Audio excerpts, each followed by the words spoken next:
Hello and welcome to all my fellow real life warriors. Today we're going to cover tip 8, and this kind of brings everything else together. And tip 8, of course, is acceptance. See, if you don't accept yourself, if you don't accept your true nature, if you don't accept your situation, you are not going to be able to function properly in this reality. My issue was that I always operated from false notions. 25 years, I let my ego run rampant.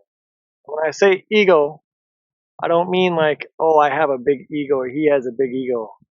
I mean the false identification of ourself, sort of like our worldly personality. The person you see right now, this physical form, has a name named Ruben and likes this and likes that and doesn't like this, and people say he's good at this and he's bad at that. That's all part of the ego, our worldly identity. And the ego is and it isn't us. Really what it is a part of us. It's probably the most important tool that we have. But if we let it think, if we operate from the standpoint that it is us, we don't accept our true nature, right? We're gonna have lots of issues, and that's what I ran into. I always had a little bit of emptiness in me, right? People talk about that hole that they can't fill. Well, I had that. It would never be filled by anything in this world. I tried. But what I did find out is once I understood my true nature, all of a sudden that hole started going away. The ego, which had built itself into being its own worst enemy, it had trapped itself in this prison right here with a voice that was condescending to it, always telling itself it was bad, it wasn't good enough, it wasn't doing the right things. Every single thing I did, it was critical of, right? This thing, once I let it know that it wasn't the true me, it's a part of me, but there's another nature to myself. Once I accepted that reality, stopped fighting it, and just accepted it, all of a sudden the ego has been transforming into my greatest tool. Because that's what it is. That's what sets us apart from the lower animals, right? It doesn't mean that we're better than them. It just means we have a different tool set. Our hands are tools. Our ears are tools. Our nose, our mouth, our eyes. These are all tools that we've been given to interact and interface with this world, with this reality.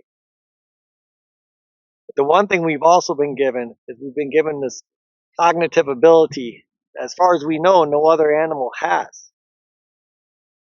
And this this this mind of ours, right? If we operate from the basis that it is us, we're going to have a hard time accepting our true nature. And without that, the ego runs rampant and it causes lots of issues. I'd probably be willing to say that 95% of this world's big problems are caused by people's egos. Every single world war I ever heard of, reading from history, it looks like it was caused by certain people's egos, right? So you might say, why is it tip 8 about the ego? Well, it is. You see, in order to turn your ego from your greatest weakness into your greatest strength, you need to accept who you are. You need to accept your situation. You need to accept what is. This doesn't mean acceptance doesn't mean like, hey, I'm in an abusive relationship. I'm just going to accept it and stay in it. That's not what it means. What it means is I'm in this situation. I am in this situation. This is the real situation I'm in. It is what it is. And now, if I want out, I have to figure out how to get out. Acceptance is what separated the people at the Twin Towers who were heroes and went back into the building and saved people from those that had emotional breakdowns and couldn't help other people, of course, through no fault of their own. You always ask those people, you see it on TV, what were you thinking of? To these heroes, they'll say, I wasn't thinking. I just knew I had to save people. I just acted, right? They accepted the moment for what it was. They didn't fight or resist it. It doesn't mean that they liked what was going on. It means that they accepted it. The here and now we cannot ever reject. We can't ever reject our true nature. I spent most of my life asleep in the past and dreaming of the future, never willing to accept what was right here and right now. If we accept false notions, we're going to have a lot of difficulties in life. So that's what I have for you. Accept yourself, accept the here and now, and work from there. All of you, have a great weekend.